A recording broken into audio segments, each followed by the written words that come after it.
എല്ലാവർക്കും നിങ്ങൾ കണ്ടിട്ടുള്ള വേർഷൻ വേറെ, അവിടെ നടന്ന കാര്യങ്ങൾ വേറെ. ഞങ്ങളുടെ പ്രൈസ് അനൗൺസ് ചെയ്ത സമയത്ത് ഇങ്ങനെ 5th പൊസിഷനാണെന്ന് പറഞ്ഞു. എല്ലാവരും പറയുന്നുണ്ട് ഈ അമ്മയ്ക്കും മോൾക്കും ഫസ്റ്റ് കിട്ടാത്തതിൻ്റെ പ്രശ്നമാണ്, ഫസ്റ്റ് കിട്ടിയില്ല. നമ്മൾ ആക്ച്വലി ഒരു ഇൻ്റർവ്യൂ കൊടുത്തിട്ടുണ്ടായിരുന്നു മൈൽ സ്റ്റോൺ മേക്കേഴ്സ് എന്ന് പറഞ്ഞ ചാനലിന്. അപ്പോൾ അവരാണെങ്കിൽ എഡിറ്റഡ് വേർഷനാണ് ബാക്കിയുള്ള ആൾക്കാരിലേക്ക് എത്തിച്ചത്. രണ്ടാമത് സെക്കൻഡ് പാർട്ട് എന്ന് പറഞ്ഞ് പോസ്റ്റ് ചെയ്തു. പക്ഷേ അവരത് ഫുള്ള് എന്താ പറയുക, ഒരു മണിക്കൂർ കഴിഞ്ഞപ്പോൾ തന്നെ അത് ഡിലീറ്റ് ആക്കി കളഞ്ഞു. അപ്പോൾ നമ്മൾ അന്വേഷിച്ചപ്പോൾ അവർ പറഞ്ഞു അങ്ങനത്തെ ഒരു പാർട്ടേ ഇല്ലായിരുന്നു എന്ന് പറഞ്ഞു. അപ്പോൾ നമ്മൾ എന്താ ചെയ്യേണ്ടത് അറിയത്തില്ല ആ സമയത്ത്. അപ്പോൾ 5th പൊസിഷൻ അനൗൺസ് ചെയ്തു. നമ്മൾ അവിടെ നിന്ന് ഇറങ്ങിപ്പോയി. ഒന്നും അമ്മ മൈക്കിൽ പറഞ്ഞായിരുന്നു, അതായത് നമ്മളെ ഈ ഒരു പ്രോഗ്രാമിന് വിളിച്ച സമയത്ത് ഇത് ഡാൻസ് റിയാലിറ്റി ഷോ ആണെന്നുള്ള രീതിയിലല്ല വിളിച്ചത്. അപ്പോൾ അതുകൊണ്ട് ഞാനൊരു ഡാൻസർ, ഒരു സൂപ്പർ അമ്മയും മകളും എന്നുള്ളൊരു ഷോ ആണ്. അതിനകത്ത് എന്താ സൈക്കോളജി, പിന്നെ അങ്ങനത്തെ കുറച്ച് കാര്യങ്ങളും അമ്മയും മോളും തമ്മിലുള്ള ബോണ്ടും കാര്യങ്ങളും ഉണ്ടാവത്തുള്ളൂ എന്നാണ് പറഞ്ഞത്. അപ്പോൾ അങ്ങനെ ആണ് നമ്മൾ ചെന്ന് കഴിഞ്ഞിട്ട് അവിടുന്ന് പ്രൈസ് അനൗൺസ് ചെയ്ത്. അപ്പോൾ അമ്മ പറഞ്ഞു ഞാൻ ഡാൻസർ അല്ലാത്തതുകൊണ്ട് എനിക്ക്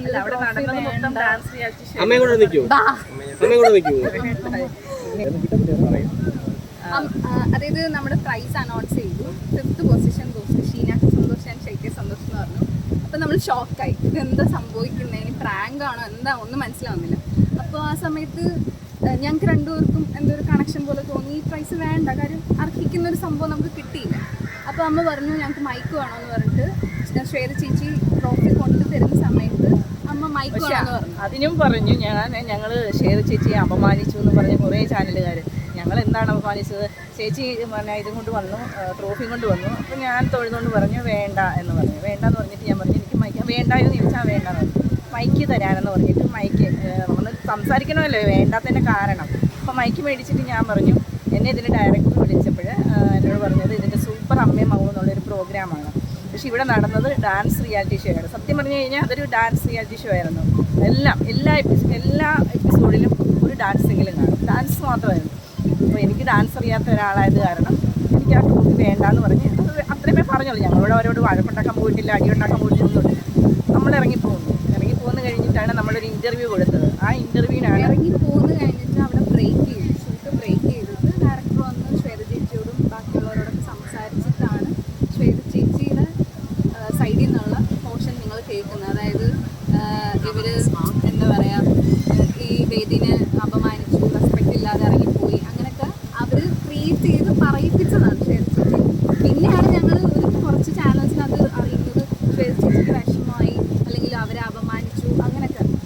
നമ്മളുടെ ഒരു സെൽഫ് റെസ്പെക്റ്റ് എന്ന് പറയുന്ന ഒരു സാധനമുണ്ട്. അപ്പം നമുക്ക് കിട്ടാതിരുന്നൊരു സംഭവം നമ്മൾ വേണ്ടെന്ന് പറഞ്ഞു, നമ്മൾ ഇറങ്ങിപ്പോകുന്നു. പക്ഷെ അത് കഴിഞ്ഞിട്ട് പിന്നെ നടന്ന എന്താണെന്ന് എനിക്ക് അറിയത്തില്ല. അല്ല, ഇപ്പം ഈ കലോത്സവത്തിലൊക്കെ നടക്കുന്നത് തന്നെയല്ലേ, എല്ലായിടത്തും പ്രശ്നങ്ങൾ നടക്കുന്നുണ്ട്. പേരൻസ് ബഹളം ഉണ്ടാക്കുന്നുണ്ട്, ഫസ്റ്റ് കിട്ടിയില്ല, സെക്കൻഡ് കിട്ടിയില്ല എന്ന് പറഞ്ഞിട്ട്. പക്ഷെ അതിനൊന്നും ആർക്കും ഒരു വിഷയം ഉണ്ടാക്കില്ല. ഞങ്ങൾ ട്രോഫി വേണ്ടാന്ന് പറഞ്ഞപ്പോഴത്തേക്ക് ലോകം മൊത്തമുള്ള ആൾക്കാർ പിന്നെ ഞങ്ങൾക്ക് നെഗറ്റീവ് വരാനുള്ള വിഷയം എന്ന് പറഞ്ഞു കഴിഞ്ഞാൽ മൈൽ സ്റ്റോൺ മേക്കേഴ്സ് എന്ന് പറഞ്ഞ യൂട്യൂബ് ചാനലിൽ നമ്മൾ ഇൻ്റർവ്യൂ കൊടുത്ത സമയത്ത് എല്ലാ കാര്യം A to Z നമ്മളവിടെ പോയിട്ടുള്ളതും പിന്നെ ലാസ്റ്റ് വരെ നടന്ന കാര്യങ്ങളൊക്കെ നമ്മൾ പറഞ്ഞു.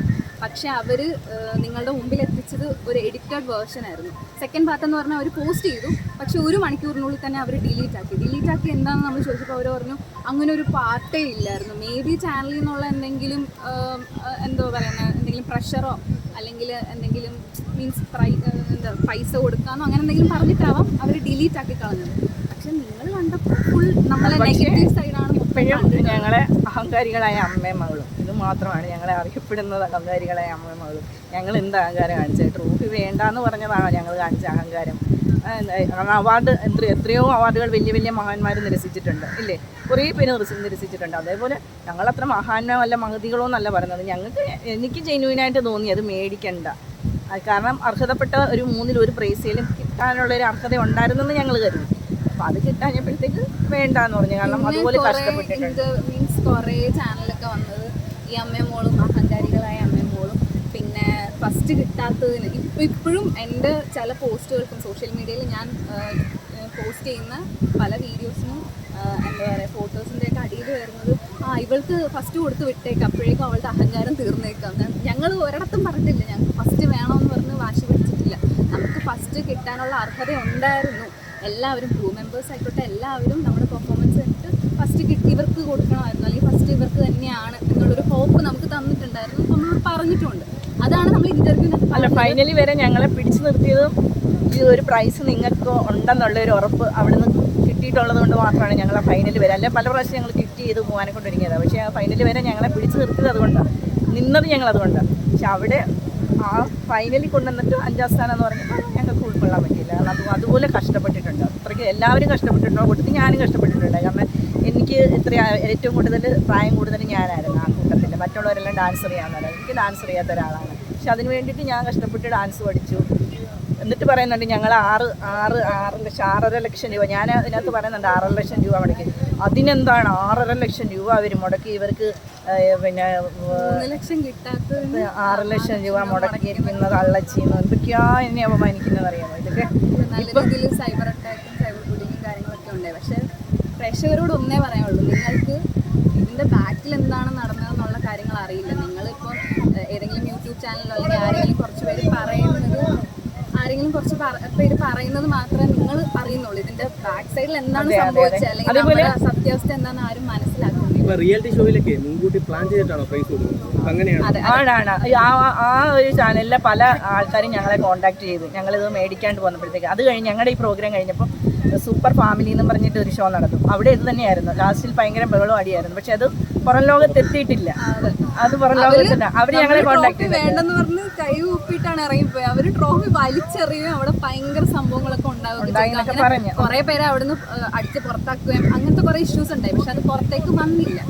കുറെ കണ്ടസ്റ്റൻസ് നമ്മളെ കോൺടാക്ട് ചെയ്ത് എന്താ പറയാ, ഞങ്ങൾക്ക് ഇത് പുറത്തേക്ക് പറയണം, അവരുടെ ആ ഒരു ദേഷ്യത്തിന്റെ പുറത്ത് നമ്മളെ കോൺടാക്ട് കാര്യങ്ങളൊക്കെ സംസാരിച്ചു. ഞങ്ങൾ ആ പ്രോഗ്രാം കണ്ടു. പക്ഷെ അവരൊക്കെ നല്ല രീതിയിൽ പെർഫോം ചെയ്തവരാണ്. അവരെയൊക്കെ മാറ്റി നിർത്തിയിട്ട് പ്രൈസ് അനൗൺസ്മെന്റ് ചെയ്തിരിക്കുന്നത്. അവിടെ അത് നടന്നതും ഭയങ്കര ഉടായ്പ നടന്നത്.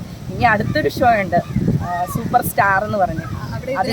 എനിക്ക് അവരോട് അതിൻ്റെ ആൾക്കാരോട് അതിൻ്റെ ആ കുട്ടികളുടെ പേരൻസിനോടൊക്കെ പറയാനുള്ളത് ഞങ്ങൾക്ക് പറ്റിയ പോലെ ആകരുത്, ഇത്രയും പറയാനുള്ളത്. കാരണം ഒരു ചാനലിൽ റിയാലിറ്റി ഷോ സ്റ്റാർട്ട് ചെയ്യുമ്പോൾ തന്നെ അവർ ഓൾറെഡി ഫിക്സ് ചെയ്തിട്ടുണ്ടാവും ഇന്ന ആൾക്ക് പ്രൈസ് കൊടുക്കണം. അത് വെച്ചിട്ടായിരിക്കും അവർ ഓരോന്നും കൊണ്ടുപോകുന്നത്. പിന്നെ ഞങ്ങളെ വിളിച്ചത് നമ്മൾ രണ്ടുപേരും നേരത്തെ ചാനലുണ്ടായിരുന്നു. പിന്നെ അവർക്കൊരു കണ്ടന്റ്, അതെ ഞങ്ങളുടെ കയ്യിൽ നിന്ന് കണ്ടന്റ് ആണ് വേണ്ടത്. കണ്ടന്റ് ഞങ്ങൾ എന്റർടൈൻമെന്റ് മാക്സിമം. ഞാൻ കുറേ എന്താ പറയുന്നത്, ഒരു പൊട്ടത്തിയാണ്, കുറേ പൊട്ടത്തരങ്ങൾ പറയും, കരയും, എപ്പോഴും എന്തെങ്കിലും പറഞ്ഞ് കരയും. ലാസ്റ്റ് വരെ എന്നെ കൊണ്ടൊക്കെ അതായിരുന്നു പ്രയോജനം. കരയുമ്പം റേറ്റിംഗ് കൂടും, അതുപോലെ എന്തെങ്കിലും വിഡിത്തരങ്ങൾ പറയുമ്പോൾ റേറ്റിംഗ് കൂടും, പിന്നെ കോമഡി പറയുമ്പോൾ റേറ്റിംഗ് കൂടും. അങ്ങനെയൊക്കെ അവർക്ക് വേണ്ടുന്ന സാധനങ്ങൾ അത്രയും നമ്മൾ കൊടുത്തു ലാസ്റ്റ് വരെ. ആ ഷോയിൽ റേറ്റിംഗ് കൂടാനുള്ള ഒരു മെയിൻ ഫാക്ടർ എന്ന് പറഞ്ഞാൽ ഞാൻ കല്യാണം കഴിക്കത്തില്ല എന്ന് പറഞ്ഞൊരു കൺഫെഷൻ റൗണ്ട് ഉണ്ടായിരുന്നു എൻ്റെ അമ്മയുടെ കൂടെ. അപ്പോൾ അത് അത്യാവശ്യം വൈറലായി, അതിന് അത്യാവശ്യം വ്യൂവേഴ്സും കാര്യങ്ങളൊക്കെ. അങ്ങനെയാണ് ഈ ഒരു ചാനലിൽ ഇങ്ങനെ ഒരു പ്രോഗ്രാം ഉണ്ടെന്ന് തന്നെ ആൾക്കാർ അറിയുന്നത്.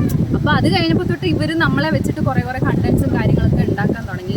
പിന്നെ ലാസ്റ്റ് സെമി ഫൈനലിലാണെങ്കിൽ പോലും നമ്മളെ എങ്ങനെയെങ്കിലും നമ്മുടെ കയ്യിൽ നിന്ന് എന്താണ് സെമി ഫൈനലൊക്കെയാണ് ഞങ്ങൾക്കാണ് ഏറ്റവും കൂടുതൽ മാർക്ക്. അവരത് ഹിഡനായിട്ട് വെച്ചിട്ടുണ്ട്. ഏറ്റവും കൂടുതൽ മാർക്ക് ഞങ്ങൾക്കത് കിട്ടണ്ടേ, അവിടെ കൊണ്ടുവന്ന് ഞങ്ങളെ എലിമിനേഷനിൽ കൊണ്ടിട്ട് ലാസ്റ്റ് അല്ലേ മാർക്കൊക്കെ കുറച്ചത്. ഇവളത് ചോദ്യം ചെയ്തപ്പം ഒന്നും പറയണില്ല.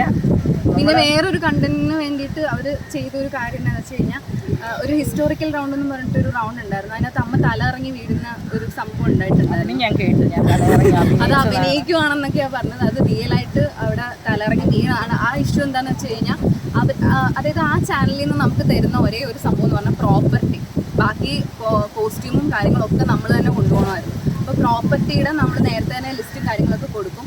അങ്ങനെ അവർ സെറ്റ് ചെയ്ത് തരുന്ന സംഭവമാണ് നമ്മൾ പ്രസൻറ്റ് ചെയ്യുന്നത്. അപ്പോൾ അതിനകത്ത് താജ്മഹലിൻ്റെ ചെറിയൊരു സാധനം, ചെറിയൊരു പ്രോപ്പർട്ടി വേണമെന്ന് ഞാൻ നേരത്തെ തന്നെ അവർക്ക് കൊടുത്തിട്ടുണ്ടായിരുന്നു. അത് കഴിഞ്ഞിട്ട് അവർ താജ്മഹൽ എന്നും പറഞ്ഞിട്ട് എനിക്ക് എന്താ പറയുക, കണ്ടന്റിന് വേണ്ടിയിട്ട് അവർ ആ പ്രോപ്പർട്ടി ചേഞ്ച് ചെയ്തിട്ട് ചാർമിനാർ ആക്കി. അപ്പോൾ നമ്മൾ ലാസ്റ്റ് ഡാൻസിൻ്റെ ലാസ്റ്റ് അമ്മയ്ക്ക് ഇങ്ങനെ താജ്മഹൽ കൊണ്ട് കൊടുക്കുമ്പോൾ ഉള്ളൊരു സീനായിരുന്നു. പക്ഷേ കൊണ്ട് കൊടുത്തത് ചാർമിനാറായി. അത് നമ്മൾ അറിയുന്നില്ല, ഡാൻസിൻ്റെ സമയത്ത് നമ്മളൊന്നും ശ്രദ്ധിക്കത്തില്ല. ജഡ്ജ്മെൻറ്റിൽ നമ്മളിങ്ങനെ കോൺഫിഡൻ്റ് ആയിട്ട് നിൽക്കും, ഓക്കെ നമുക്ക് എന്തായാലും നല്ല മാർക്ക് കിട്ടും, ഫുള്ള് കിട്ടും എന്നൊക്കെ. ബാക്കിയുള്ള കണ്ടസ്റ്റൻസ് ആണെങ്കിൽ നല്ല രസമുണ്ടായിരുന്നു, വാട്ടർ ഡാൻസാണ് ചെയ്ത്, അപ്പോൾ അടിപൊളിയായിട്ടുണ്ടായിരുന്നു എന്നൊക്കെ പറഞ്ഞു. അപ്പോൾ ജഡ്ജ്മെൻറ്റ് വന്നപ്പോഴും ഞങ്ങളോട് ചോദിച്ചു, നിങ്ങൾക്ക് താജ്മഹൽ എന്താണെന്ന് അറിയത്തില്ലേ, നിങ്ങളുടെ കയ്യിലിരുന്ന് ചാർമിനാറാണ്. അപ്പോഴാണ് നമ്മൾ ഷോക്കായി, ചാർമിനാറോ? ആ സാധനം കണ്ട പിന്നെ അവർ കുറച്ച് ഡ്രാമ ക്രിയേറ്റ് ചെയ്യാൻ വേണ്ടിയിട്ട് അതിൻ്റെ ആർട്ട് ഡയറക്ടറിനെ വിളിച്ച് കയറ്റുന്നു, അങ്ങനെ കുറച്ച് സംഭവങ്ങൾ ക്രിയേറ്റ് പക്ഷെ അവിടെ കണ്ടിട്ടുള്ള ആൾക്കാരെല്ലാം യൂട്യൂബിൽ കിടപ്പുണ്ട് ഇപ്പോഴും, കണ്ടിട്ടുള്ള ആൾക്കാരെല്ലാം സൂപ്പറായിരുന്നു. എല്ലാവരും അവിടുത്തെ കണ്ടസ്റ്റൻറ്റ് വരെ പറഞ്ഞത് നല്ല അടിപൊളിയായിരുന്നു. പക്ഷേ ജഡ്ജ്മെൻറ്റ് വന്നപ്പോഴത്തേക്ക് ഞങ്ങളെ അങ്ങ് നിർത്തിപ്പോയിരിക്കുക, ചീന ചേച്ചി യുദ്ധം ചെയ്യാൻ അറിയത്തില്ല അങ്ങനെ കുറേ ഇത് വന്നു. എനിക്ക് എന്താ പറയുക, മാനസികമായി കുറച്ച് ബി കൂടിയിട്ട് തലകറങ്ങി വീണു. ഒറിജിനലായിട്ട് വീണതാണ് അവിടെ ഉള്ള ചാനലുള്ള എല്ലാവർക്കും അറിയാം. എന്നിട്ട് അടുത്തുള്ള ഒരു ഹോസ്പിറ്റലിൽ കൊണ്ടുപോയി BP നല്ലോണം കൂടിക്കൊണ്ടിരിക്കുക. അപ്പോൾ ആ ഡോക്ടർ പറഞ്ഞു BP ഇനിയും കൂടിക്കഴിഞ്ഞാൽ സ്ട്രോക്ക് വരും, അതുകൊണ്ട് എന്തെങ്കിലും ചെയ്യണമെന്ന് പറഞ്ഞു. അങ്ങനെ ലാസ്റ്റ് ECGയിൽ വേരിയേഷൻ ഉണ്ടായി. അങ്ങനെ അപ്പം തന്നെ PRS എന്ന് പറഞ്ഞ ഹോസ്പിറ്റലിലേക്ക് ഷിഫ്റ്റ് ചെയ്തു. ഇപ്പോഴും അമ്മയ്ക്ക് ആ ഒരു ചാനലിൽ നിന്ന് കിട്ടിയ ഒരു സംഭവം എന്ന് വെച്ചാൽ BP ഉണ്ട് ഇപ്പോഴും. ആ ഒരു ഇഷ്യൂ കഴിഞ്ഞ പിന്നെ ഇപ്പോഴും ആ ഒരു BP ഒരു റിയാലിറ്റി ഷോയ്ക്ക് പോയിട്ട് കിട്ടിയിരിക്കുന്ന ആകെപ്പാടെയുള്ള സമ്പാദ്യം കിട്ടിയിരിക്കുന്നത് എന്തുമോളെ സൈബർ അറ്റാക്ക് വന്നതാ. സൈബർ അറ്റാക്ക് ഞങ്ങൾ ഇനി ഇത് കണ്ടിട്ട് ഇനി എന്ത് അറ്റാക്ക് ഉണ്ടാക്കും. അല്ല, ഇപ്പോഴും ആൾക്കാർ നമ്മുടെ ആ ഹിസ്റ്റോറിക്കൽ ഗ്രൗണ്ടിന്റെ അവിടെ അടിയിൽ പോയി കമന്റ് ചെയ്യുന്നത് ഈ പെണ്ണുമ്പിളക്ക് ഫുൾ അഭിനയമാണ്. ഓൾറെഡി നമുക്കിപ്പോൾ ഫുൾ നെഗറ്റീവും സൈബർ അറ്റാക്കും കാര്യങ്ങളൊക്കെ ആയി നിൽക്കുന്ന സമയത്തും എല്ലാവരും പറയുന്നത് നമ്മൾ അഭിനയമാണ്, നമ്മൾ ഫുൾ ഫേക്കാ, അങ്ങനെയുള്ള കാര്യങ്ങളൊക്കെയാണ് പറയുന്നത്. സ്വാസികയുടെ ഒരു ഇന്റർവ്യൂ ഇത് കഴിഞ്ഞിട്ട് വന്നിട്ടുണ്ടായിരുന്നു. അതിനകത്തും പുള്ളിക്കാരത്തി അട്ട ഫേക്കായിട്ടാണ് പറയുന്നത്. കാര്യം നമ്മൾ പറഞ്ഞതിൻ്റെ നേരെ ഓപ്പോസിറ്റാണ് പറയുന്നത്. ഗ്രാൻഡ് ഫിനാലിൽ അവരെന്തൊക്കെയോ കിടന്ന് കാണിച്ചു, ഗ്രൂപ്പ് ഡാൻസ് ആണെങ്കിലും അവർക്കൊന്നും അറിയാത്ത രീതിയിലൊക്കെ കാണിച്ചു. അവിടെ ഉള്ളവർക്ക് അറിയാം നമ്മൾ എങ്ങനെയായിരുന്നു അത് പ്രസൻറ്റ് ചെയ്തതെന്നും നമ്മൾ ഇത്രയും നാളത്തെ ജേർണിയിൽ എങ്ങനെയായിരുന്നു ചെയ്തതെന്നുള്ളത്. പിന്നെ ബാക്കിയെല്ലാം അവരുടെ നിലനിൽപ്പിന് വേണ്ടി അവർ തന്നെ ഓരോ സ്റ്റോറികളും കാര്യങ്ങളും ഉണ്ടാക്കുന്നു. ഇല്ല ആരും വിളിച്ചു വന്നില്ല. പക്ഷെ അതിൻ്റെ ഡയറക്ടറെയൊക്കെ ഞങ്ങൾ ഈയിടയ്ക്ക് കണ്ടായിരുന്നു.